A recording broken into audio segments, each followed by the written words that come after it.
Meta just canned 10,000 plus people, yet they have a big presence here at Davos. Julie, maybe I shouldn't be so surprised. Yeah, maybe not. I mean, that was one of the questions we had coming into this about whether tech companies would still have big presences in storefronts here on the promenade.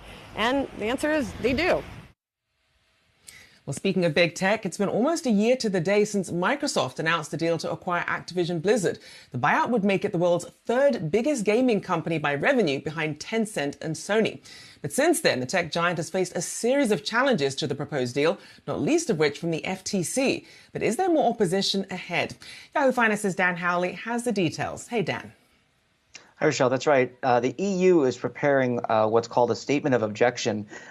This is according to Reuters. And essentially what that means is they're going to be providing Microsoft with information on what they don't agree with as far as the potential $69 billion Activision Blizzard acquisition. Now, that deal would give Microsoft the ability to produce and publish Call of Duty games, as well as games like World of Warcraft, Diablo.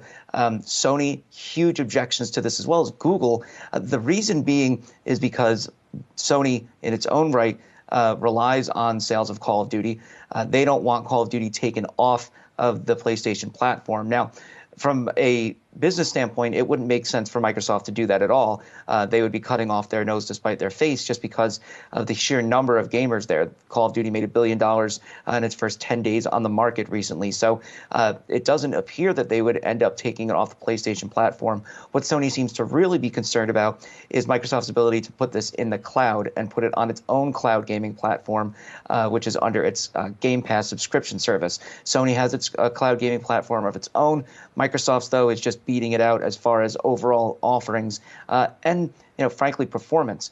So Sony's objecting to it from that perspective. You can get the same sense from Google as well. While they're sunsetting their Stadia service, they still have the back-end technical capabilities to run a cloud gaming platform, and they're going to be offering that to third-party partners. So that means that another gaming company could come in and start using Google Stadia technology. So you can understand why they would be objecting to this kind of deal, because it would give Microsoft a significant leg up in the cloud gaming space, which is still nascent, but expected to be rather large in the coming years. So now we have the EU, we have the UK, as well as the US, all seeming to lodge objections to this acquisition.